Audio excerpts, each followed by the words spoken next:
元宵临时回家，打算给爸妈一个惊喜。当我拎着礼品站在门口时，却发现大门打不开。我打电话给爸妈，被告知大门1个月之前就换锁了。而总跟我哭穷要钱的一家，此刻在酒店吃大龙虾，外面零下10几度的天气，他们让我在外面等。谁让你回来不提前说了？这家菜很难订，我们吃完再说。你等等又不会死，距离元宵佳节过去还有1个小时。我让锁匠把门砸了。笑话，我自己的房子进不去，算怎么回事？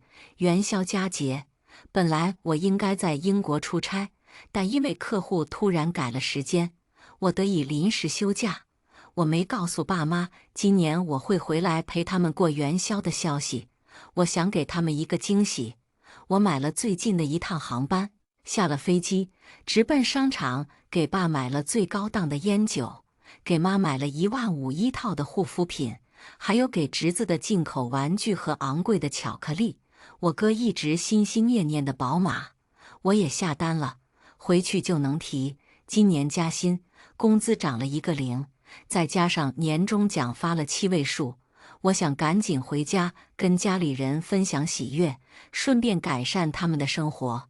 我已经想好，把我家对门的房子买下来送给二老，这样他们老后方便我照顾他们。当我拎着满满当当的礼品站在大门口时，却发现门把手变得不一样。这门锁看上去十分高级的样子，看着像是国外进口的。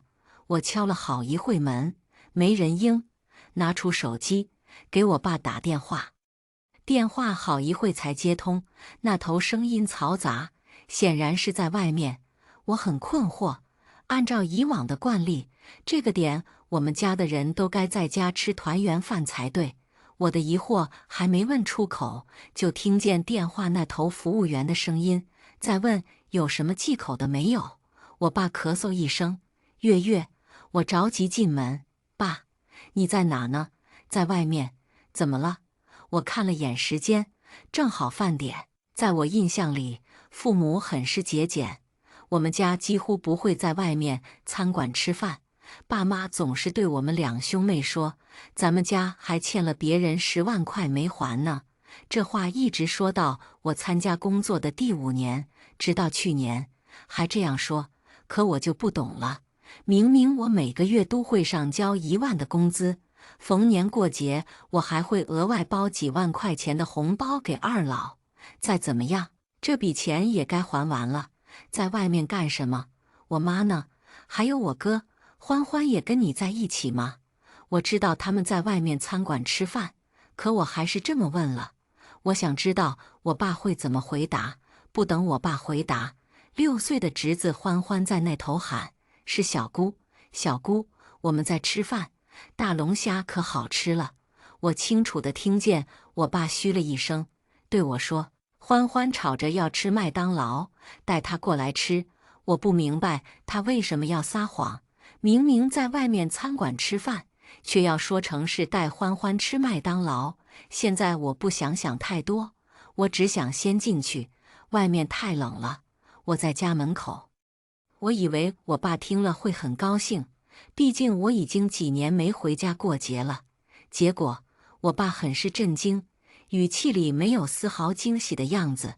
啊，你怎么突然回来了？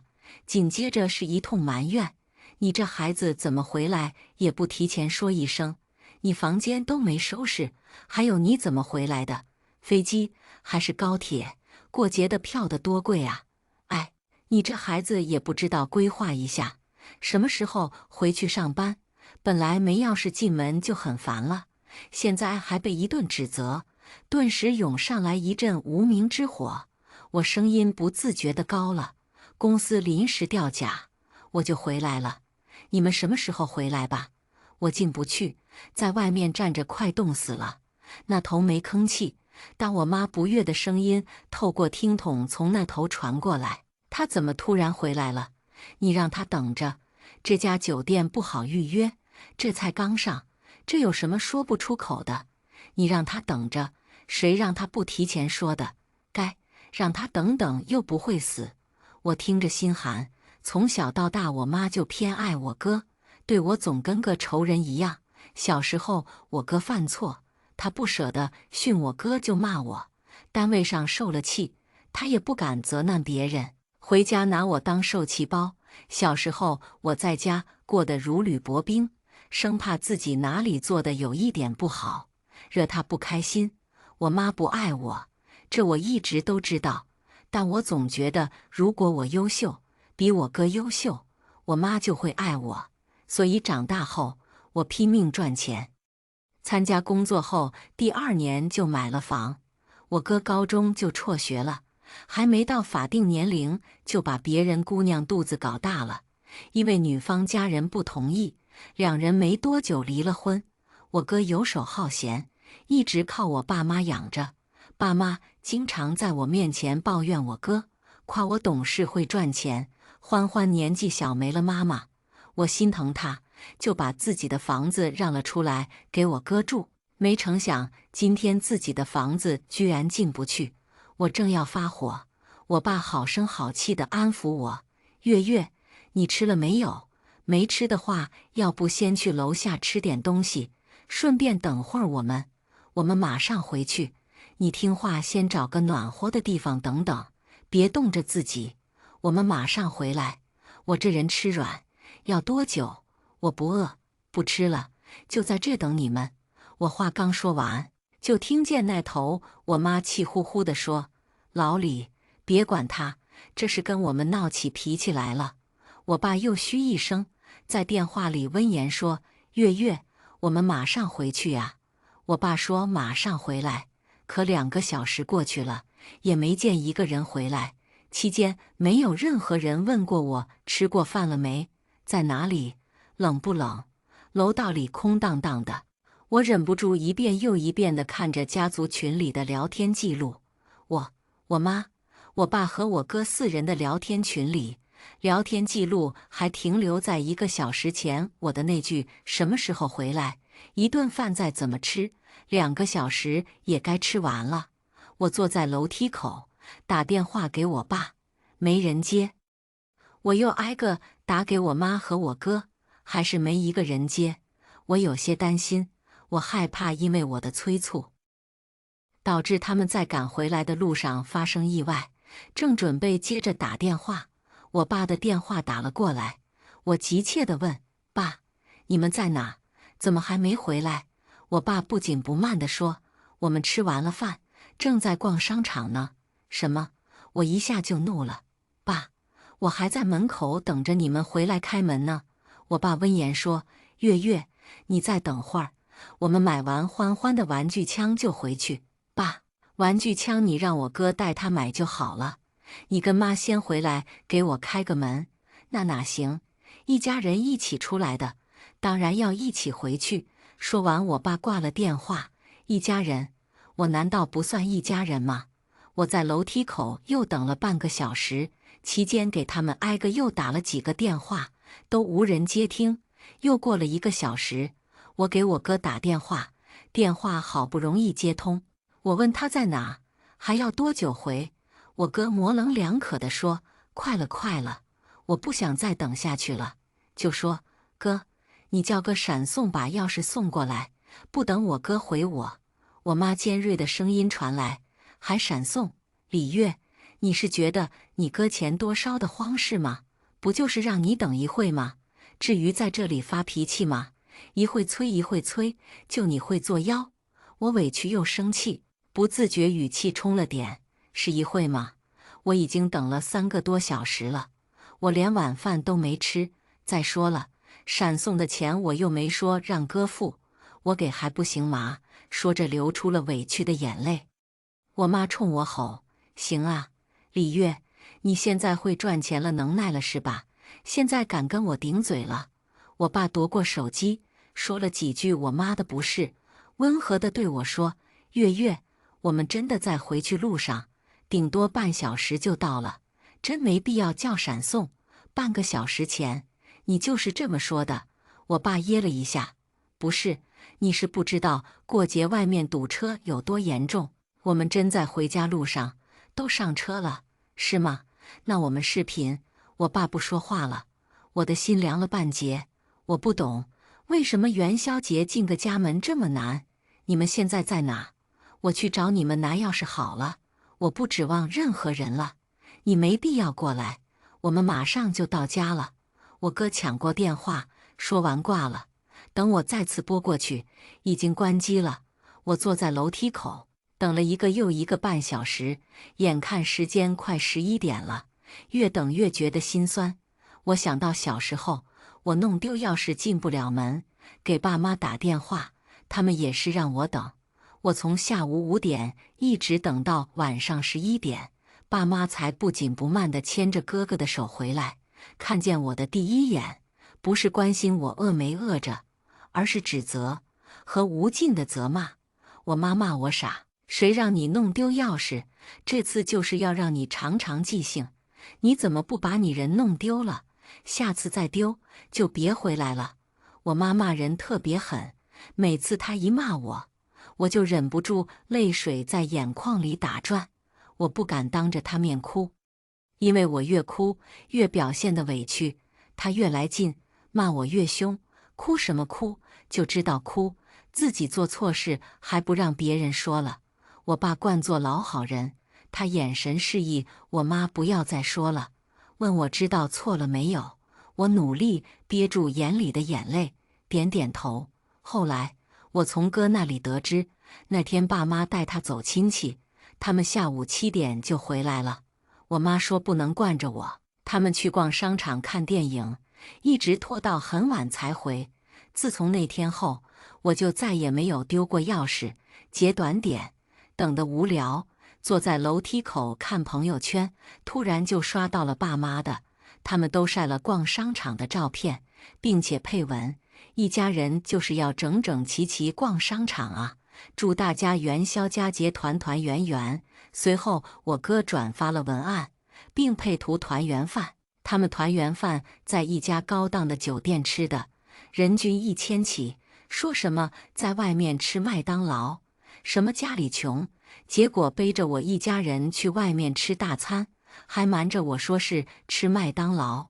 我看着我哥的朋友圈，委屈地掉下了眼泪。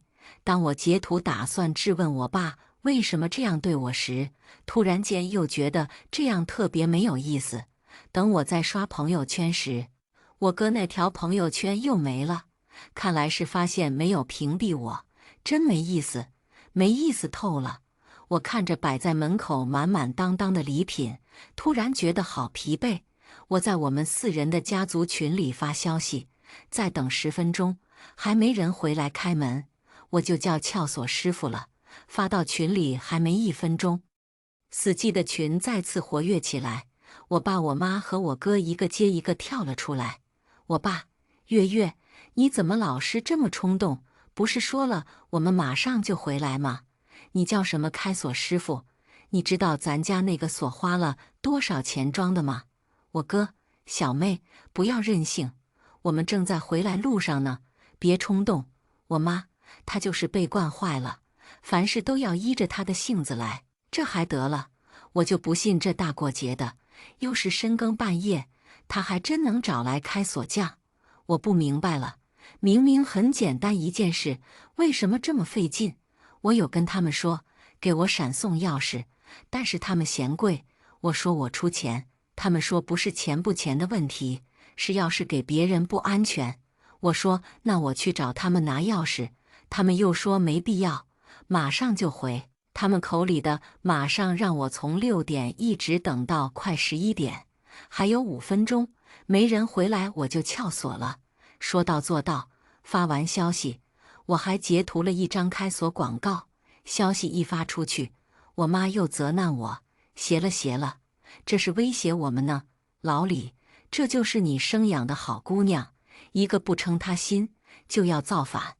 我哥给我发了一张滴滴的照片，并且配文：已上车，还有10分钟。我倒计时：4分钟、3分钟。我妈：造反了，这是逼宫啊！我哥：小妹，你别闹。我爸急了：月月，那锁是国外进口的，真的很贵，你别瞎搞。我苦笑，他们关心一把锁胜过关心我。我看着表上的时间倒数1、2、3，然后对旁边的师傅说：“麻烦撬锁吧。”师傅研究了一会，皱眉道：“这锁很高级，不好开，我怕强行撬锁。”我笑了笑：“没事，随便你怎么弄，只要能进去就行。”家族群里见我没动静，几个人都慌了。我爸不会真撬锁去了吧？我哥、小妹大过节的，何必呢？我妈她要真撬锁，以后就滚出这个家。我看着消息想笑，房子让他们免费住久了，他们都忘了谁才是这个房子的真正主人。不愧是进口的，师傅用了几个工具都撬不开。见我挺着急的，他问我是不是只要能把门打开就行。我点点头，10分钟内给我弄开，我给你加1000。师傅一听，眼睛都亮了，从包里拿出电钻和斧子，哐哐一顿操作，几分钟就把门给锯开了。当我爸妈和我哥以及小侄子赶到家门口时，大门已经被锯开了一个窟窿。造孽呀！好好的门被拆成这个鬼样子。我妈一出电梯门就嚷：“李月，你疯了！你知道这锁花了多少钱装的吗？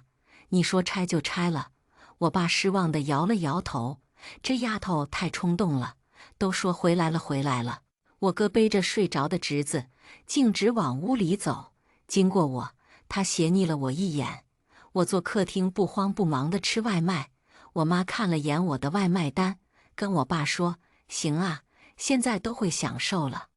”100多的麻辣烫说吃就吃，我没工夫理他。等吃完麻辣烫，我不紧不慢地说：“你们晚上去吃澳洲大龙虾，就不允许我吃一碗麻辣烫了。”我爸脸色发白，我妈冲我喊：“我们操劳1年了，吃点龙虾怎么了？”我笑笑：“我辛苦上班1年，吃碗麻辣烫又怎么了？”我妈气急，扯着我爸的胳膊嚷：“反了反了！老李，你看看你姑娘，现在都会跟我唱反调了。”我哥听着声音从卧室里走出来，很不耐烦地说：“大晚上的能不能别闹了？欢欢都睡着了。”我妈心疼她的宝贝孙子，放低声音说：“好好好，我不说话了。”我爸给我使眼色，意思是给我妈道个歉，这事就过去了。从小到大，只要我跟我妈吵架，不管对错，都是我的错。这次我不认错，因为我没错，道什么歉？我没歉可道。我爸一脸失望地看着我：“月月，你怎么变成这样了？你以前不是很听话懂事的吗？现在怎么变得这么刁蛮任性了？”我呵呵质问他：“爸，为什么你们出去餐馆吃团圆饭还要瞒着我？明明吃的澳洲大龙虾，去的人均上千的酒店，却要骗我说去吃的麦当劳？”我爸的脸再次肉眼可见的白了。我妈拉开我爸，理直气壮地上前说：“为什么瞒着你？还不是因为你这人小气心机嫉妒心强。你看，就因为我们出去吃饭了，没有及时回来开门，你就甩脸色给我们看，还把这么贵的门给砸了。你个疯子！”不知道为什么我突然就很想笑。我问我爸：“爸，你也是这么想的？”我爸心虚地看向一边，我又扭头看向我哥：“哥，你也是这么想的？”我哥沉默地扭头不吭气。这一家人原来都是这么看我的，小气心机嫉妒心强。好，那我就小气心机嫉妒心强。这房子我要卖了，你们收拾好东西，尽早滚蛋！我妈一巴掌甩过来，我被打偏头。你个小贱人，你叫谁滚蛋？这是我们的房子，要滚也是你滚！我捂着火辣辣的脸，冷笑：“房产证上写的我的名字，我让你们滚蛋！”我妈一听上前就要打我，被我爸拦下。他一脸不可置信地看着我：“月月，这房子不是你买给我们的吗？怎么写的你的名字？”当初我的确打算加上爸妈名字的，但中介跟我说这样后期缴纳税费很多，为省去麻烦，我就写了我一个人名字。大半夜的，我也不赶你们，你们明天就给我搬走。我爸一听，讨好的劝我：月月，别开玩笑了，你让我们搬去哪里？我跟你妈一把年纪了，经不起折腾。还有欢欢，她最喜欢你了，你忍心她流落街头？见我无动于衷，我爸给我哥和我妈使眼色。我哥低声下气的：好妹妹，别生气了，今天是哥的错好不好？我应该叫闪送给你送钥匙，不对，我就应该在你说到家的时候就马上回家给你送钥匙。7岁的欢欢也不知道什么时候醒了，从卧室里跑出来，看见我就抱着我的腿，亲昵地叫我姑姑。我摸了摸他的头，心再次软了下来。我爸见我面色缓和，冲我妈使眼色。我妈不情不愿地扭头回了屋。麻辣烫太咸，半夜去客厅喝水，经过爸妈房间时，发现他们卧室灯还亮着，门里隐约传来他们的对话声。我趴在门上仔细听，我爸没想到房产证上写的他的名字。我妈责怪道：我就说他心机吧，你还不信？我爸叹了口气，谁能想到呢？他平时表现得那么乖巧，说是给我们买的房子，就没有怀疑他，连房产证都没看。本来还想着把这房子留给耀祖当婚房的，这下可泡汤了。现在把月月得罪了个干净，也不知道他以后还会不会老老实实上交工资。我妈轻笑，也不算得罪了个干净，他跟你还是有话聊的。咱们呢，还是跟从前一样，一个唱红脸，一个唱白脸。他心软又爱在我们面前要强，你明早多跟他说说好话，再把所有的错事往我身上推，让他觉得这个家里还有人爱他，他就会老老实实当血包。我气血上涌，合住从小到大我就不被人爱，原来他们从来就只是把我当血包看待，而我却傻乎乎的以为，只要我足够优秀，就能得到他们的爱。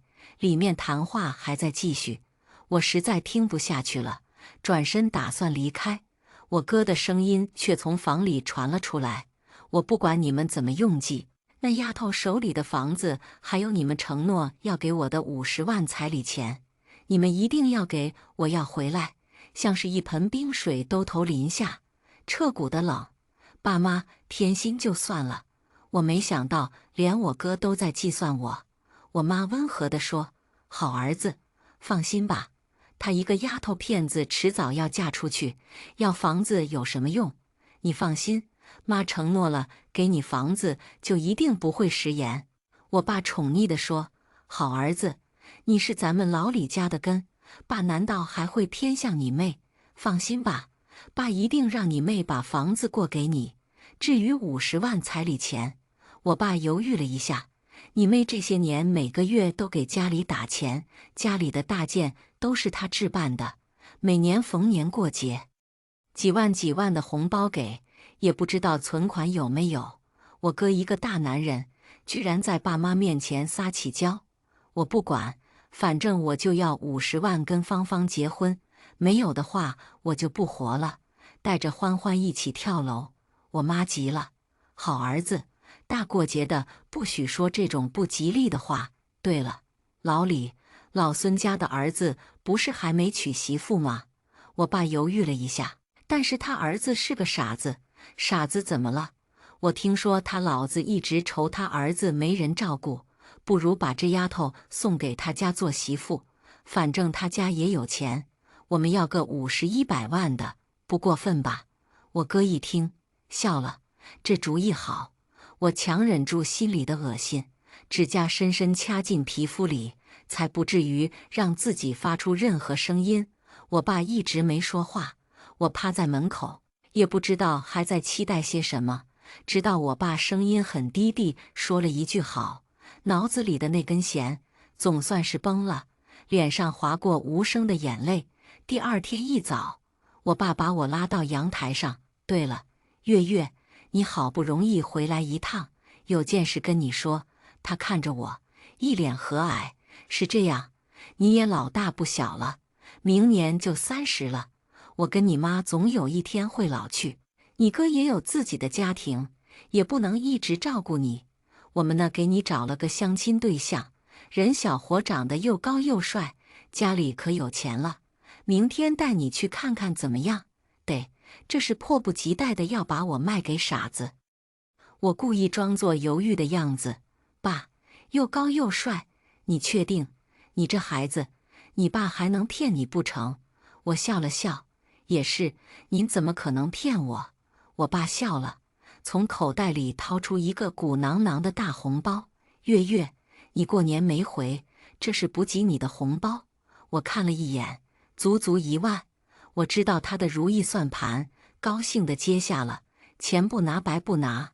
我爸见我收下红包，讨好地说：“月月，一家人没有隔夜仇，昨天的事就忘了吧。”我很配合。哦，昨天什么事我怎么不记得了？我爸摸了摸我的头发，笑着说：“没什么，没什么。昨天的事我当然记得。我说过要让他们滚出我的房子，只是现在还没到时间。中介说这段时间房子不好卖，劝我再等等。这几天我就先陪他们演演戏。”早上8点，欢欢起床过来找我说了一堆祝福词，其实是讨要红包。我给他一个厚厚的大红包，告诉他当人面拆开不礼貌，晚点再拆。这个年纪的孩子对钱没概念，收到的钱都是给父母的。我哥见到我的红包鼓囊囊的，笑得眼睛都眯起来了。他还不知道我在红包里塞了50张1块钱呢。当然他也没看，也不怀疑，因为他知道我对欢欢一向出手大方。以往欢欢生日我都是给1万的红包，所以当他将我给欢欢的红包转手给他相亲对象时，他大概怎么都想不通为什么对方一脸嫌弃的表情。直到女方离去，对方父母骂他小气，咒他活该没人要，他才跑过来找我。李月，你什么意思？给欢欢50的红包，打发叫花子呢？我假装糊涂，啊，不可能吧？难道是我搞错了？我哥冲上来要打我，被我爸拦下。他冲我哥使眼色，这个节骨眼上，他只想赶紧把我送走。你们兄妹俩能不能别闹？安静会不行。说完问我，月月，你真的只给了欢欢50的红包？我点点头，是啊，爸，你不知道我可穷了。自从买了这房子后，手里就没了存款。我爸显然不信，他还指望着我每月上交1万的工资呢。没钱，那你那些昂贵的礼品哪来的钱买的？我随口胡诌，我被裁员了，那些礼品都是我贷款买的，我现在欠了10几万，爸，你能不能替我还了？说着，我故意摆出一副做错事的样子。我爸叹了口气：“月月，我哪有钱给你还债啊？不会吧？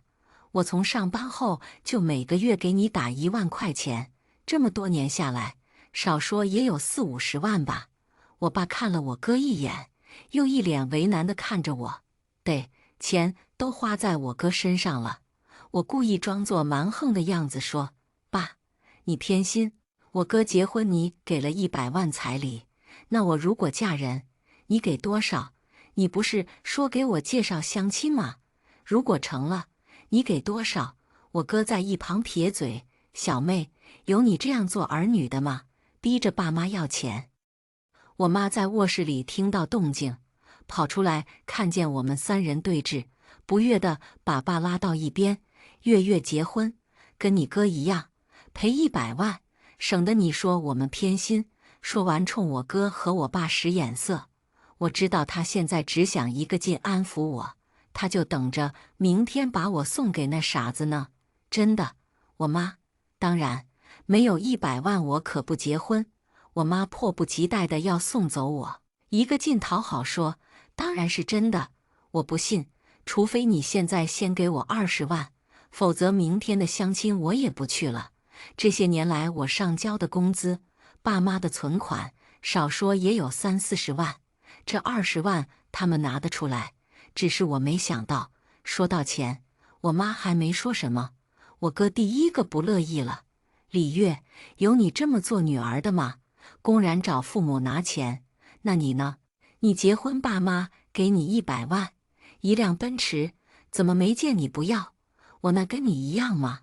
我是长子，是老李家的根，你去外面打听打听，哪家儿子结婚娶媳妇，家里不给一套婚房的？我没要市中心500万的房子，够对得起父母了。但是你呢？你这是威胁逼迫，怎么不给钱就不相亲？那你别相了，这钱爸妈是不会给你的。我扭头看向父母，真的不给吗？我爸看了眼我妈，我哥气呼呼地说就不给。我笑笑，那好，明天的相亲我不去了。我妈肉眼可见的慌了，给！我拿出手机转账，我哥气得牙痒痒，一副要吃了我的样子。第二天一早，一家人送我去相亲对象家。车驶到加油站的时候，我借口上厕所，打了个的回了家。我拿了证件行李都没收拾就跑了。我运气很好，没想到有大客户看房，最后房子以市场价格卖给了一个大哥。当我坐上开往上海的高铁时，手机里进来了无数个电话，一打开微信，家族群里99加的消息涌出来。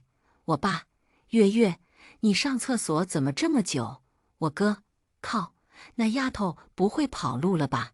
我妈，死丫头骗子，敢骗你妈，把老子钱还我！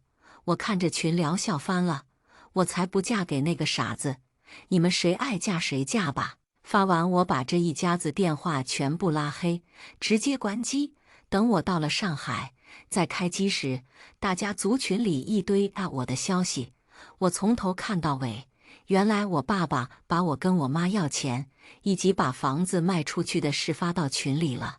我妈可怜兮兮地发了一张出租屋照片，并且配文：这就是我含辛茹苦养出来的姑娘，把我的房子偷偷卖了，让我们流落街头。我大伯大叔在群里叹息，没想到月月变成这样。哎，我大姨啊，月月，你在哪呢？听话，快回去。姑姑，月月，家人之间哪有隔夜仇啊？快回去跟爸妈认个错，你们还是一家人。有亲戚问号脸。怎么回事？月月不像是会做出这样大逆不道之事的人。我妈，不知道啊，不就是带她去相亲吗？她二话不说答应了，结果中途跑了，回去还把房子卖了。我哥跳了出来，我们也不知道房子被卖了，回家才发现大门换了锁，给他打电话也不接，等得着急就让开锁师傅上门，结果遇到一个1.9米的大汉，说房子卖给了他，还把我毒打了一顿。哎呦，我脸到现在还是肿的，我看着想笑，活该。我哥，李月，你最好别让我找到你，否则我打死你。我爸在群里情真意切地说：月月，你要是不想相亲，直说就好了，何必这样呢？你快回来吧，爸妈都很担心你。亲戚们看到这条消息，一个个开始冲我发难。大姨，月月，你爸平时待你多好啊，你舍得让你爸担心吗？快回来吧。姑姑，哥，月月只是一时想不开，会回来的，别担心。我看着这群人的伪装就想笑。我把手机里那晚他们计算我的谈话录音发到了群里，没一会风向大变。姑姑，怪不得。哥，你这也怪不得月月跑了。大姨大伯见过一碗水端不平的，但没见过这样把自己女儿往火坑推的。我默默退出群聊，也不知道他们是怎么找到我单位的。一大早前台就打电话给我，说有人见我，我正在跟客户谈项目，让前台等等。没想到不到1分钟，办公室外面吵吵闹闹的，我爸我妈2人穿着破破烂烂的找上门，怒气冲冲地嚷着见我。同事们都好奇地看过来，领导为了项目让我先别出去，你是谁？我妈冲着我领导嚷嚷，把李月叫出来。我是他上司。领导温和地说，他现在在忙，你有什么事可以跟我说。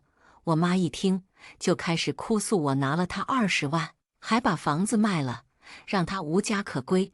说着还掐了一把旁边的我爸。我爸也开始掉眼泪，我也是命苦啊，养了这么个逆子。全公司的同事都小声议论起来，一些平时跟我不对付的同事都看起好戏。所以呢，领导温和地问，让他出来还钱。看我领导好说话，我妈也不装了，擦干眼泪说，不然你替他还也行，把他工资预支出来还给我。多少？我妈没想到领导这么好说话，立刻狮子大开口，100万。领导一听笑了，不是20万吗？怎么又变成100万了？我爸在一旁拉我妈，我妈给他一个白眼，就你怂。他看向领导，眼里流出金光。我家丫头长得漂亮，工作能力又强，本来该许给老孙家的儿子，人家出手阔绰，已经谈好，事成之后100万彩礼，但是他不听我们的，偷偷跑了。现在人躲这里了，他要是不嫁人，就得赔我100万。那20万就算我给他的陪嫁了。我实在听不下去了，把顾客交给另一位同事，刚走出办公室门，就被另一个同事拉了回去。月姐，领导交代了，这事他会给你解决，你别出面。我又不放心地退了回去。我妈以为领导是什么软柿子，又威胁说，我看你很有钱嘛，不至于拿不出100万吧。我跟你说，你要是今天不交出礼月，不给我100万，我就把你公司名声搞臭。领导哪里被人这么威胁过？他掏出手机对我妈说，你刚刚说的一切我都录了下来，等着律师上门吧。另外，我还头一次见到像你们这样的父母，真够恶心人的。说着拍拍手，来了几个1.9米的保安，把这2个泼皮无赖架走了。在外面怎么了？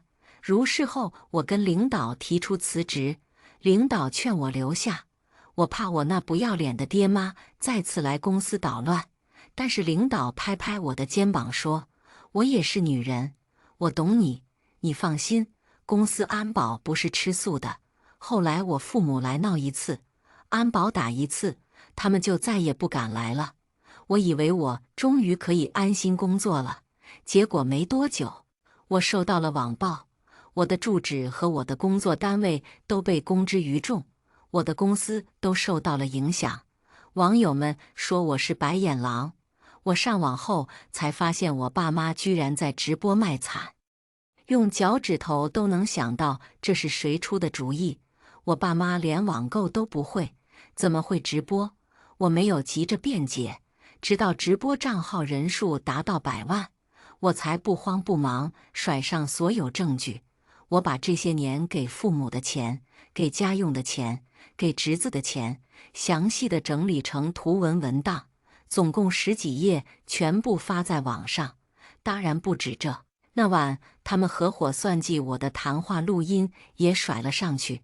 很快风向倒转，我父母因为直播露脸，出门都被人丢菜叶子烂鸡蛋。我哥也被人扒了出来，找工作相亲都没人要。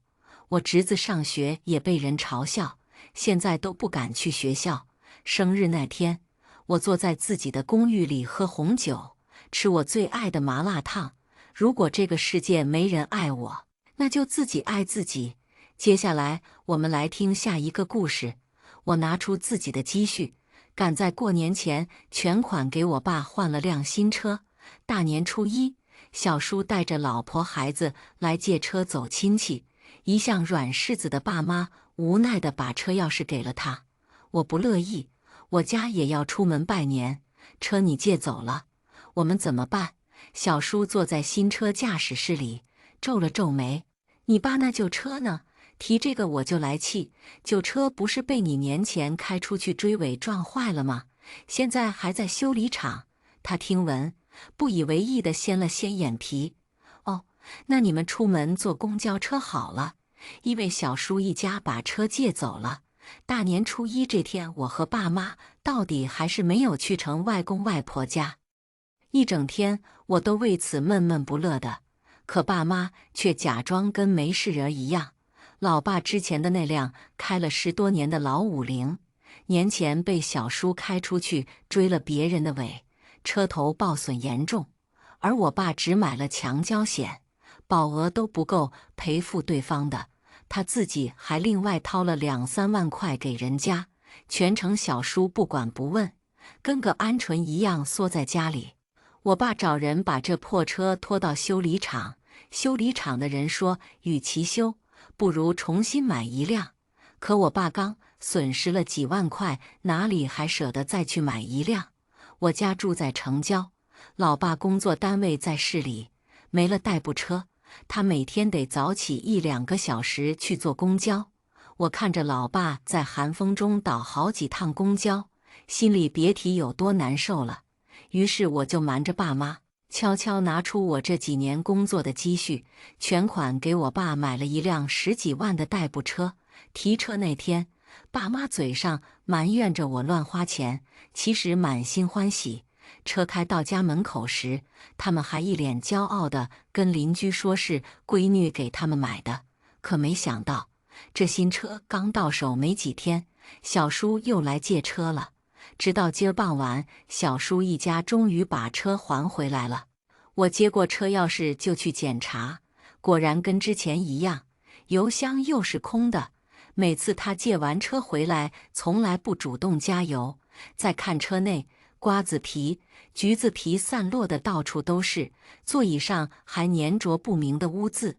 我窝着火，又仔细看了看车外的车身，原本崭新的前保险杠，右侧硬生生的被蹭掉一大块，底漆都露了出来。我火冒3丈，冲进小叔家的院子，扯着嗓子喊道：“小叔，你们一家把车怎么搞成这样？太过分了！”小叔正坐在院子里喝茶，他抬起头，眼神里闪过一丝闪躲，很快又是一副满不在乎的样子。哎呀，不就是一点小问题吗？一会儿让你婶子去你车里给打扫打扫。我双眼瞪得滚圆，不敢相信自己的耳朵，大声吼道：“小问题？我们刚买的新车，自己都还没怎么开，你们倒好，油箱空了不知道家，车里搞得像垃圾场，最主要的是保险杠还蹭掉了一块，这叫小问题？”婶子听到动静，举着擀面杖从屋里跑出来，冲我喊道：“大过年的，冲你叔咋呼呼的干啥？没大没小的，你们一家把我爸的新车折腾成这样，还不准我抱怨几句？”我没好气地对道：“哎，你这丫头怎么说话的呢？什么叫折腾成这样？不就是开了下你家的车吗？你爸都没来说什么，你一个丫头片子却逮着这点小事不依不饶的，太不懂事了。对，我是不懂事。你们2个加在一起快100岁的人了，借了别人的东西搞成这样，你们就懂事了吗？”小叔皱了皱眉头，有些不耐烦地说：“行了行了，不就是赔点钱的事吗？吵吵嚷嚷的，丢不丢人？”我冷哼一声，说道：“行，既然小叔你开口说赔钱了，那就连带着年前你开我爸那旧车追尾的那次一起算吧。看在都是亲戚的份上，保额内的赔款就不算了，最起码你把我爸另外掏给对方的那2、3万，加上这新车的损失，一起转账给我爸好了。”小叔和婶子一听就急眼了，他俩正要跟我发作时，我爸我妈也过来了。我爸阴沉着脸默不作声，我妈则走到我跟前劝我说：“楠楠，都是一家人，不要跟你小叔婶子计较这些，伤了和气呀。”我气得涨红了脸，吼道：“凭什么？”婶子在旁边阴阳怪气道：“你个丫头片子，还想当家不成？再说了，这车又不是什么奔驰宝马的，至于吗？”我妈好声好气的又转头去劝他：“他婶子，你大人有大量，不要跟楠楠一般见识哈，小孩子不懂事。婶子哼了一声，翻了个白眼，不理睬，转头想进屋去。看到他对我妈这样，我简直要气炸了，抓住他：我妈跟你说话，你是装哑巴还是装瞎？这些年，我爸妈没少被我小叔一家人欺压，他们俩生性懦弱，再加上我小叔算是救过我和我妈的命，为了那所谓的体面和气，他们一味选择忍让。尤其是我妈，一直都被婶子压过一头，没别的，就是因为我妈仅生了我一个丫头，她却连生了2个儿子，所以婶子和奶奶一直都不太瞧得起我妈。我妈也觉得自己没本事生儿子，对我爸这边的亲戚就更加唯唯诺诺的。我对我这软弱的爸妈，既心疼又感觉无奈，经常有什么事情就冲到他们面前，可他们俩只会逮着我，让我退让、忍耐，而对那群奇葩亲戚连个屁都不敢放。婶子见我抓着他不放手，指着我鼻子骂道：“你这没良心的小蹄子！要不是你小叔，当年你妈怀着你，说不定1尸2命呢。你有什么脸跟我发疯？”是，他们向来如此。一理亏就开始掰扯出当年的事情。那是冬天，我妈怀着我快临盆时，滑了一脚倒在雪地里起不来，而我爸在外出差，是我小叔最开始发现的，就冒着大雪推着自行车把我妈拖到医院里去的。当时小叔因为路滑还扭伤了脚，我爸着急赶回来后，没来得及看一眼虚弱的我妈和刚出生的我，就急急忙忙带我小叔去拍片子检查一番。小叔的脚并没什么大碍，可我爸后来还是给了他5000块钱做营养费。可那是90几年的5000块呀，我那个时候喝的牛奶也才10块钱一袋，我们自认为已经做得足够好了，可小叔一家人却抓着这事念叨了20多年。我气急了，冲着小叔和婶子大声喊道：“你们老这样以恩结怨，有意思吗？照你的意思，当年我就不该出生，我妈就活该死在雪地里是吗？”话音刚落，屁！我的脸被人狠狠打了一巴掌，左脸火辣辣的疼，左边耳朵也发出耳鸣声。我捂着脸，抬眸看见站在我面前铁青着脸的我爸。我妈显然被这突如其来的一幕吓懵了，片刻反应过来，冲我爸哭道：“郑志明，好好的，你干嘛打楠楠？她都20多岁的大姑娘了。”然后忙搂过我，哭着轻轻抚摸我被打的脸。我不可置信地看着我爸，眼眶酸痛起来，憋了半天，心中的委屈与愤懑到底还是随着泪水一同决堤而出。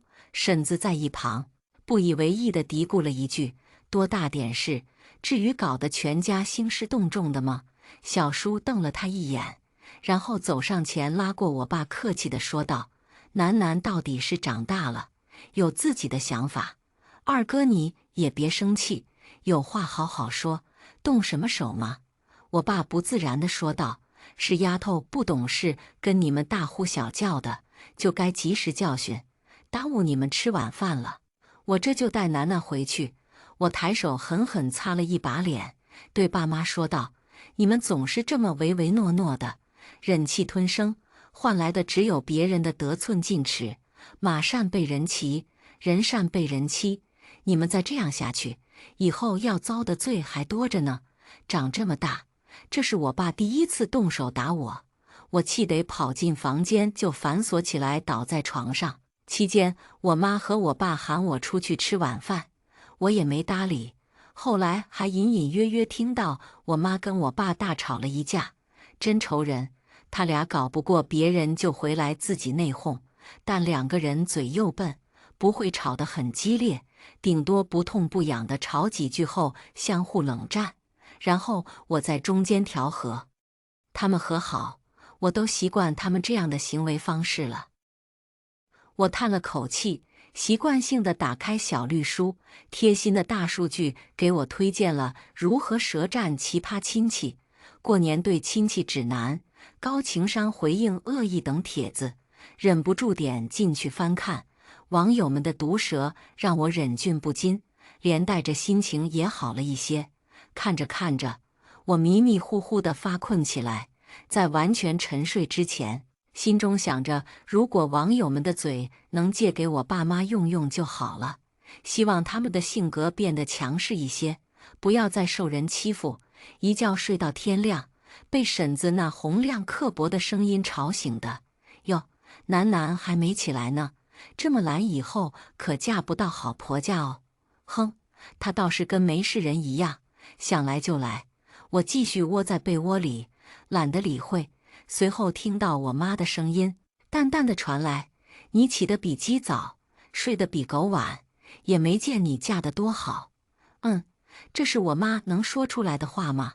我赶忙竖着耳朵仔细继续听，听到婶子有些气急败坏的声音：“赵红霞，我这是为你家楠楠着想，工作几年，都20好几的人了，还没谈婚论嫁，不然成了老姑婆都没人养。”紧接着又听到我妈冷淡的声音：“我姑娘赚挺多的，一般人养不起。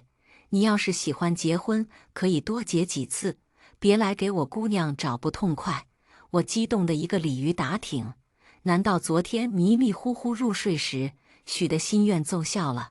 网友的嘴给了我嘴笨的妈了，真是老天开眼，这淬了毒一样的嘴，我可太喜欢了，哈哈哈。等我换好衣服起了床才知道，今天大伯和大伯母带着奶奶回来了。奶奶对大伯一家最为偏心，也一直以大伯为傲，说他们家在北京城赚了大钱，是见过世面的。当他们风尘仆仆地到了我家，小叔和婶子喜洋洋地忙迎了上去。我爸我妈从厨房出来，招呼着端茶送水后，又钻进厨房继续忙活着中午的酒菜。我硬着头皮跟大伯和大伯母打了声招呼，尤其大伯母每年回来都要给我介绍对象，见面前吹得天花乱坠，可进一步了解，对方不是离婚的，就是有残疾的，或者上了年纪的。有次还找了一个比我爸年纪还大的老头，我对他向来没有什么好感。果然大伯母一张嘴就是：“楠楠今年20几了呀，还没有男朋友吗？”没等我接话，婶子倒是嘴快：“这刚过年，26了吧？我早上还跟他妈提这事呢，他妈还嫌弃我多管闲事。”我笑了笑，不客气地说道：“知道多管闲事还管。”婶子一时语滞，连带着大伯母脸上也悻悻然。许是大伯母想缓解一下尴尬，又问我：“楠楠在哪里上班啊？收入怎么样？一个月能给家里补贴多少啊？”赚的不多，勉强糊口。婶子白了我一眼：“你不找个正经工作，天天钻屋里捣鼓那什么自媒体网红的，哪能赚多少啊？都是青春饭，吃不长久的。”大伯母一听来劲了：“楠楠，年轻人还是要多努力呀，老想着啃老哪能行？你说你姑娘家家的，不去当个会计呀、老师的，瞎捣鼓啥？我可听说那些什么网红都不是什么正经人。你看我们家小伟在画 X， 一年能拿40-50万呢，今年过年都没放假，说是加班费是平时的3倍呢。”我堂哥郑小伟所在的华 X 公司，狼性的企业文化全国知名，他也确实很拼命。听说一天工作10几个小时是常有的事，短短几年，他就在北京付了房子的首付，落了脚，并把大伯和大伯母一同接了过去住。大伯和大伯母吃了几天黄澄根的饭，就开始各种看不起老家的小城。同样也看不起我和爸妈，因为奶奶说我家没有男孩，不配入他们的眼。每次他们回来，我爸妈都想办法给他们准备各种好吃好喝的伺候着，临走还给他们捎上不少家乡的年货。今年同样也是，在他们回来之前，那些腊肠、腌肉什么的早就备好了。可大伯和大伯母从来没有正眼瞧过我爸妈，总是眼不是眼鼻子不是鼻子的各种挑事儿。这种情况一直持续到我考上了一所985大学时才稍微有所转变。我妈正好从厨房出来，收拾餐桌准备上菜，听到大伯母这么说，轻轻地回应了一句：“各家孩子各家管，你愿意让你儿子拿命换钱，那是你的事。楠楠想做什么，我和他爸都支持。”我听着他这么说，不禁心头一热。之前我从大城市辞了体面的工作，回来专心做自媒体时，我爸坚决反对。我妈虽然性子软弱，但从来不干涉我的职业发展，反而还怕我有生活负担，时常给我一些零花钱，当然我也没拿。后来我爸看我还算做得小有成绩，便不说我什么了。可还是避免不了邻居亲戚们在背后指指点点。我忍不住转过身抽了一下鼻子，却看到小叔婶子家的小儿子童童趁我不注意进我的房间里捣乱。他把我的 iPad 翻了出来，正在打游戏。平日我的手机、电脑、iPad 等电子产品很少让人碰，因为里面存了大量我做自媒体需要用的素材，生怕别人给我打乱。我一把夺过 iPad， 发现这熊孩子为了下载大内存的游戏啊，居然把我辛苦建立起来的好几个素材库都给格式化了。这我哪能忍，跟滴溜鸡崽子一样，把那熊孩子拖出来，朝小叔面前一扔，甚至说我小题大做。奶奶骂我别给他小孙子摔坏了，小叔则一脸的不以为意。我爸依旧默不作声，看样子网友的嘴没附到他身上。只有我妈冷着脸说道：“不是我们楠楠非要计较。”我看着成日里他扛着三脚架出去收集视频素材，风里来雨里去的，积攒了好久的心血，说没就没了。这是换谁碰上，心里都得窝火。咱们都是一家人，我们可以体谅你们，你们就不能体谅楠楠呢？后来大伯发话说，让当程序员的堂哥小伟帮我恢复数据。我妈让他当面打电话给堂哥，电话拨通，传来堂哥不耐烦的声音：“爸，我说了在公司加班呢，不要随便给我打电话过来。”大伯尴尬地嘿了一声，然后把这边的事情跟他说了一下。对面沉思片刻，然后说：“恢复数据可以，但需要消耗一些心力和时间。我本身自己也很忙，时间就是金钱，看在都是亲戚的份上，我不多收，给我2000块钱就行了。”大伯一听，急了：“小伟，你这孩子真是，亲戚间还谈什么钱，多伤感情啊！”对面无所谓地说道：“给钱就干，不给钱我干嘛要花这个时间？你们自己找人去恢复，还得花不少钱呢。”我说了我忙得很，挂了呀。说完就干脆利落地挂了电话。我妈平静地说：“不管是谁来搞，楠楠的素材是一定要恢复回来的。他小叔，他婶子，你们家孩子闯出来的祸，你们总得负责吧？”婶子翻了个白眼：“多大点事？我去找我娘家开电脑城的表弟帮你们免费搞一下就是。”于是他出去打了个电话，回来时他脸色很不好看，骂骂咧咧道：“这屁大点事收5000块，不明摆着坑人吗？还亲戚呢？我呸！”随后对大伯和大伯母堆起笑来，求道：“还是让小伟来吧，2000块我出就是。”说完，转头给了他家熊孩子一巴掌：“败家玩意儿！谁让你手贱碰你楠楠姐的东西，2000块就让你这一下给整没了。下次你楠楠姐主动把她的平板、手机啥的给你玩，你都不要碰，记住没有？”我看了一眼被扇得嗷嗷哭的小堂弟，笑着对婶子说：“还有这样的好事，谢谢你哦。”我去了厨房帮着下手。看着低头忙活的我妈，突然很想哭。有家人维护的感觉真好。我妈感受到我的视线，对我笑了笑说：“准备开饭。”当我和妈妈忙活着把最后一道菜端到堂屋的大圆桌上时，却看到这群人已经开始热热闹闹地吃了起来。小叔家的2个小孩坐在正守卫的奶奶旁边，狼吞虎咽。奶奶还笑眯眯地夸2个孙子会吃是福。我没好气地说：“能不能挪2个位出来？”我和我妈还没上桌，奶奶一边给小孙子夹鸡腿，一边说：“没位置了，你和你妈加点菜去厨房吃吧。大过年的，怎么竟遇上这些添堵的事呢？”我刚要发作，我妈拦住了我。我妈悄声吩咐我去厨房把大年30晚上没吃完的剩菜冷汤端去堂屋桌上。她则不声不响地去堂屋，把那桌子上今天刚炒的菜又一盘一盘地端回厨房去。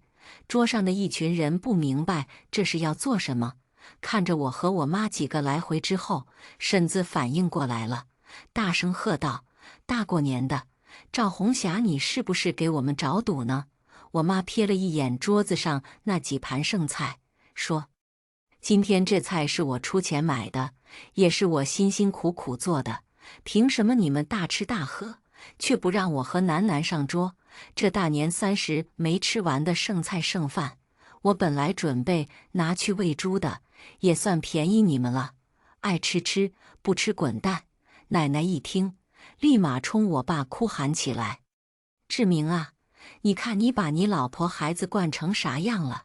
今天不给吃的，明天就要骑到我这太太头上去了呀！志明，你看你家丫头还冲我翻白眼呢，你还不去给我好好教训教训这不听话的娘俩！”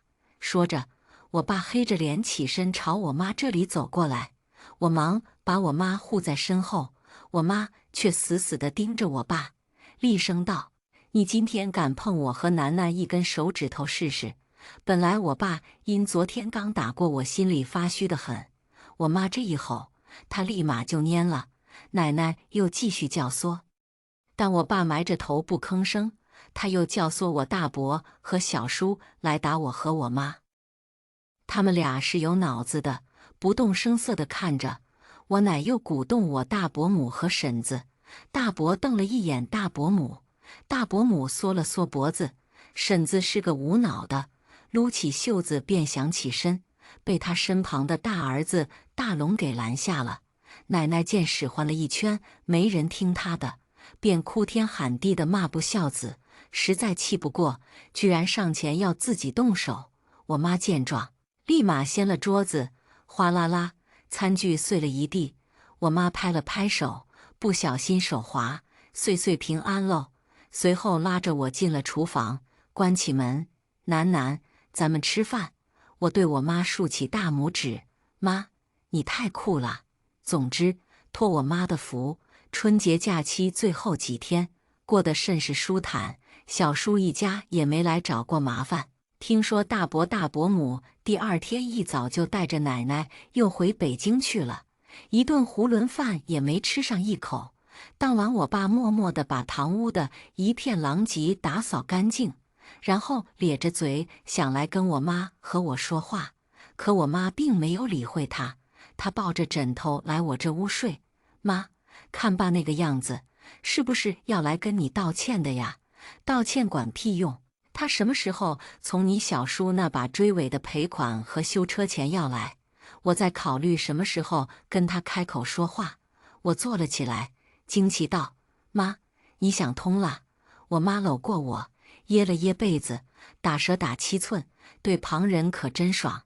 她冲我眨眨眼，早知道早开对了，不惯着。我也很奇怪自己怎么突然就硬气起来了。那天你爸打了你一巴掌的时候，好像突然间也打醒了我。你说的很对，人善被人欺，与其让别人这么软柿子捏你，你还不如想法子让对方服软。什么伤了体面和气的，别人不尊重你，就永远没有所谓的体面和气。人嘛，都是欺软怕硬的，只有自己硬起来，别人才不敢看清你。你不好惹的时候，别人才不敢轻易来惹你。什么亲戚不亲戚的，感情不感情的，我们自家人过得舒心才是最重要的。我妈说着说着，迷迷糊糊的睡着了。她睡梦中嘟囔一句：别人生气我不气，气出病来无人替。人间美景未看全，哪有功夫生闲气。我爸见我妈一直不搭理他，他有点着急，他让我在中间说和。我耸耸肩，如实说道：我妈说，小叔那边给我们家造成的旧车追尾赔款和新车损不给我们的话，他也不打算跟你过了。他还说，老是胳膊肘向外拐，委屈自家人的老公，不要也罢。他一听更着急了，愁得蹲在门口一根接一根的抽烟。后来他好像下定了决心似的，到底还是朝小叔婶子家去了。到了晚上他才回来，垂头丧气的。意料之中的是，一向嘴笨没主意的老爸怎么搞得过精明如鼠的那两口子。我拿出这几天准备的材料，一一在我爸面前摊开。这是旧车的行车记录仪，里面记录了当时我叔追尾时他从驾驶室下车的声音和影像。这是他来借用旧车时咱家院子监控拍到的影像。这是当时走的保险单、赔付单，还有票据。哦对，这还有一份那天他追尾之后来找你时，我暗地里录的录音。我爸不明所以，不解地问道：这是要干嘛？我继续说道：现在法治社会，网络发达得很，直接微信小程序上搜人民法院在线起诉就行，只要证据充足，都不用另外请律师，方便得很。我爸脸色沉了下来，不高兴地说：楠楠，你这不是让爸在你小叔面前抬不起头来吗？要是让其他亲戚知道我为了几万块钱跟自家亲兄弟打官司，我这老脸朝哪搁？我妈从屋里走出来，抱着手说道：郑志明，你说你什么时候在你弟面前抬起过头？你弟和你弟妹这些年从咱们家借过多少钱，你有算过吗？他们还过多少你又有算过吗？你弟为了出去赌，从你这偷偷拿过多少次私房钱？你以为我没发现过是吗？再说其他亲戚面前，你什么时候有过脸面？哪个不是仗着你老实、心底实在，来占咱家便宜？得了便宜之后，转头又在背后戳几句脊梁骨，说你老实的可笑，说我生不出儿子，老实人就活该被人占便宜。我没生儿子就活该被他们欺负。还有你妈那句以后咱家的财产不都还归他大伯和他小叔的儿子吗？他不仅没把咱们楠楠放眼里，说句难听的，这不就是在等着咱俩早死，早来喝咱俩的血呢？这些话你心里不是一直很清楚的吗？窝囊了大半辈子，郑志明，你甘心吗？一连串掏心窝子的话，砸得我爸面色羞愧。我在一旁听的也是心里难受得很。我妈转身进屋，拿了一个小铁盒出来，她从里面翻出一张破旧发黄的纸张出来。我接过去一看，原来是我当年出生时的一张检查单。待我看清楚上面的字时，有些惊讶：妈，我当年这是怎么了？我妈又把那张检查单递给我爸，说道：当年确实幸亏你小叔发现的及时，把我送到医院去。在我顺利生下你之后，你爸赶到病房门口，还没来得及看一眼，就被扭了脚的你小叔拉去，让你爸带他去做检查。你爸一开始不太放心，在听护士说母女平安后，就安心陪你小叔去了。我刚生产完，身体虚弱得很，你就搁在旁边的婴儿篮里。我实在太累了，迷迷糊糊中就睡着了。当时还是小婴儿的你，鼻口腔内还有残余的羊水没排干净，再加上正面躺着，差点窒息。幸好护士来换水时及时发现，立马采取措施。当时你被憋得小脸酱子酱子的，护士把你侧过身，拍了好一阵儿才慢慢缓过来，把你抢救过来后，那护士的手都是抖的，他问我家属在哪里，可当时你爸去陪你小叔做检查去了。你奶听说我生了个女孩，就压根没来医院。无奈还是那护士抱着你去做了检查。走之前，他埋怨我说哪家刚出生的崽崽不得配个人24小时不眨眼的看着，即便20多年过去了，但一想到你曾经差一点就……我到现在都还头皮发麻。幸好你命大，没出什么大碍，要不然我这一辈子都过不去。我妈轻轻地抽泣着，这事你爸一直都不知道。当时他风尘仆仆地从外地连夜赶回来，我也不想给他添堵，只是没想到我的体谅换来的却是旁人来钻空子。我爸低头紧紧捏着那张90年代末的泛黄检查单，发出低沉的抽泣声。慢慢的，这抽泣转为明显的哭声。没想到这50多岁的老男人，在我和我妈面前竟哭得像个小孩。我妈擦了擦眼角，平静地说道：“他小叔给咱家带来的损失，不是说几万块钱的事，有没有这几万块钱，咱这日子还是照常过。但咱必须得让他们知道，我们不是一直可以这么忍让下去的。人呐，总得要为自己活一回，是吧？”我爸在我和我妈的协助下，虽然没有对小叔一家进行起诉，但成功拿回了一半的赔款和另一半小叔亲手写的欠条。小叔家的小儿子童童问他妈什么时候去北京玩，婶子恶狠狠地瞪了我爸一眼：“还玩什么玩？去北京的钱都被你二伯拿走了。”我爸则转头对小侄子说：“童童啊，是你爸欠了二伯的钱，借钱还债天经地义哦。走，二伯去带你吃火锅去。”随后，他开车喊上我和我妈，还有小叔家的2个儿子，一起去城里痛快地大吃了一顿。婶子气得吹鼻子瞪眼，偏不好说什么。很快开春，天气也暖和了很多。小叔家的大儿子大龙专科毕业了1年多，终于开始要出去找工作了。有天，老爸跟我说大龙要出国打工去了。我哦了一声，随意问哪个国家，好像说是泰国。我一听，心下一紧。年前网上有个小明星去泰国演戏不成，反被卖到泰缅边境妙瓦底电诈园区的事一直挂在热搜榜上，导致我对东南亚这几个国家一直抱有谨慎态度。所以对堂弟大龙要去泰国打工这事，我的第一感觉并不是很好。我拉着我爸赶紧去了小叔家一趟，跟小叔婶子还有大龙说泰缅边境电诈的事情，并劝说大龙最好别去。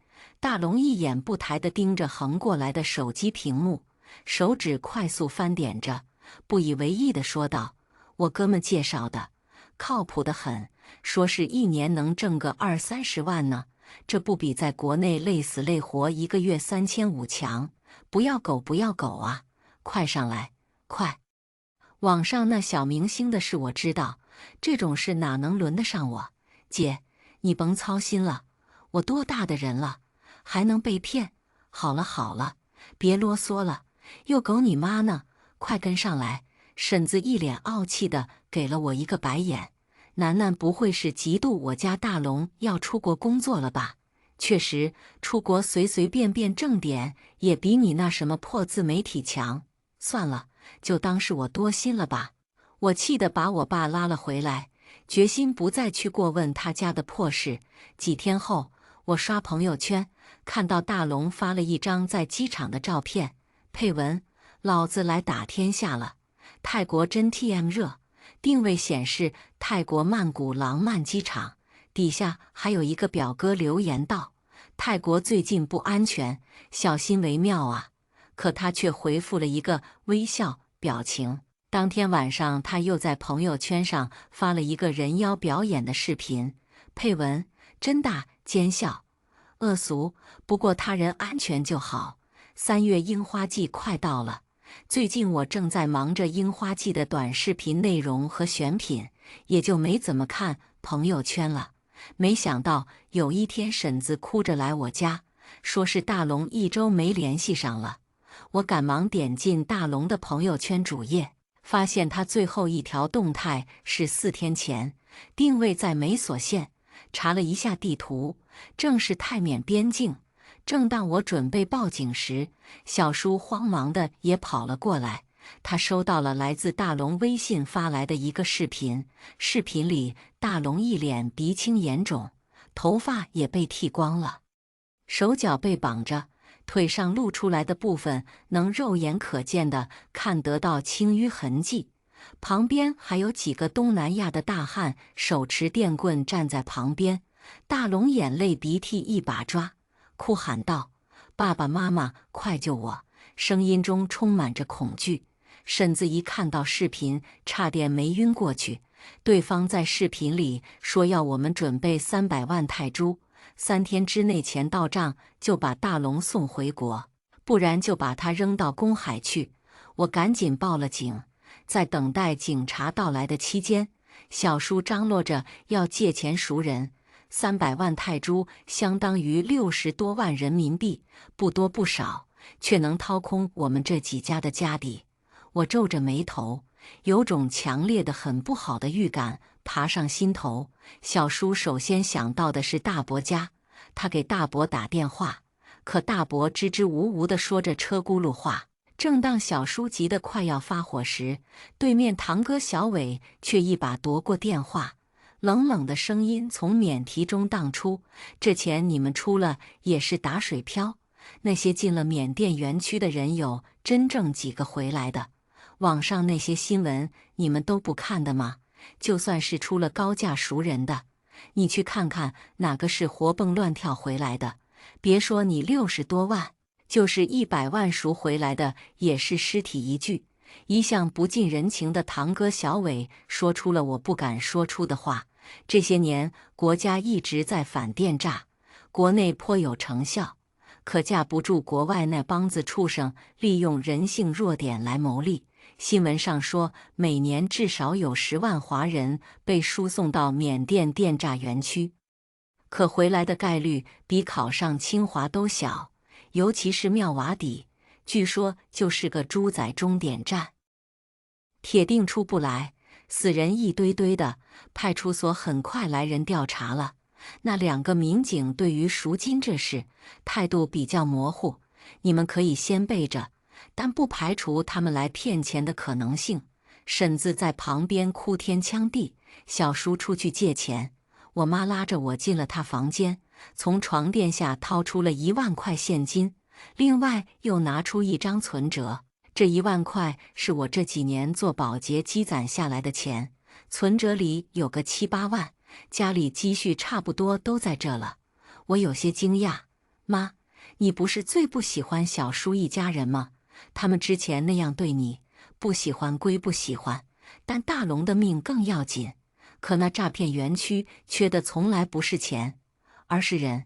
你觉得我们真的可以把大龙顺利赎回来吗？网上那小明星不就安全回来了吗？咱们有一线生机就不能放弃。我看着我妈眼角经岁月和生活流淌所留下的皱纹，和那焦急关切的目光，她把钱和存折塞给我，催促道：“快去帮你小叔转他卡里。”自然又毫不犹豫，无关名利，无关回报，更无关那些他曾遭受过的不公与非议。这份朴素的善良是植根于心底最纯粹的本能。是啊，有一线生机就不能放弃，现在还有时间。于是我静下心来，根据大龙的社交账号，简明扼要地梳理了他的身份信息和行程时间线。和现状都一一列了出来，同时尽可能地找关于电诈园区的信息，还有一些成功营救的案例做参考，尽快地整理出一套清晰的文案出来。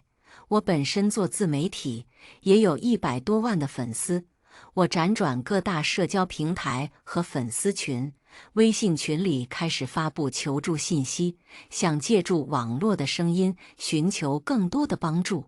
朋友和粉丝们很给力，很快我就看到了转发，手机一直噔噔噔的在弹提醒消息。然后我借用翻译软件，以中、泰、英3种语言，把求助文案又重新发了一遍。第二天一早，我妈给我端早餐进来时，我发现自己在电脑跟前趴着睡了一晚。昨天晚上，我的求助视频已经被大量转发，其中还有好几个大 V。虽然作为一个小网红，可我还是低估了网络的力量。很快，这件事在网上开始发酵起来，甚至还上了热搜。我在民警的帮助下，立马又联系了大使馆和总领事馆。我们忐忑不安地等那边的消息。傍晚的时候，终于接到回电，说是官方机构迅速介入，与泰国警方那边建立了沟通机制，眼看着事情朝好的方向发展。可离交赎金的日子还剩下不到1天的时间，我又把自己剩下的存款拿了出来，可叔叔还是没凑够钱。他白天去问他的赌友们，企图要回赌资，却被打了一顿。我爸走到我跟前，拿出那新车的钥匙，一脸欲言又止的样子。我冲他微笑了一下，没事，卖了吧，就大龙要紧，3天的时间很快就到了。傍晚的时候，叔叔颤着手把卡里七凑八借的60多万转到那人指定的账户中去。我们还是决定了先交赎金，不管怎么样，不能让弟弟受到进一步的伤害。可刚交完赎金后，对方却把叔叔拉黑了。与此同时，我接到警方的电话，大使馆和总领事馆与泰国警方多次交涉。可交涉结果并不理想，因为证据链不足，无法提供郑大龙完整的信息数据链，就不能证明是被贩卖出去的，也无法启动人口贩运受害者手续，更多的可能会被认定非法越境。可问题是，即便认定是非法越境，泰国警方也无法从电诈园区那里强制要人。是啊，即便那小明星也是因为泰国总理的出面，警方持枪进园区强制给救出来的。难道事情只能走到这一步了吗？全家人再次陷入不安的沉默和绝望中。时间一天天过去，网上的消息也慢慢消沉下去。小叔和婶子以泪洗面，渐渐地接受了大龙回不来的事实。阴霾笼罩了整个春天。3个月后，小叔接到一通电话，是南京警方打过来的，说是他们和云南公安机关通过警务合作，抓捕了700多名跨境电信网络诈骗犯罪嫌疑人，其中一名叫郑大龙，被判了3年有期徒刑。我们全家喜极而泣，因为小叔一家把车借走了。大年初1这天，我和爸妈到底还是没有去成外公外婆家，却他清瘦了很多，身上还带着一些淤青，但眼神却发亮。他告诉我们，因为那次关于他的事情在网上发酵，再加上之前那小明星的事情闹得很大，国家进一步采取更加严厉而快速的反跨境电信网络诈骗犯罪的打击方案，这才使得他有机会再一次踏入故土。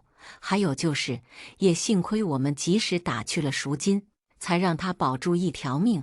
在去南京前的那天晚上，小叔和婶子哭着抱住我爸妈要下跪感谢，我抹着泪，感慨万分。幸好有我妈的那一句有一线生机就不能放弃，人性纵然幽微，却总有普通人站在悬崖边，仍心怀不灭的善良。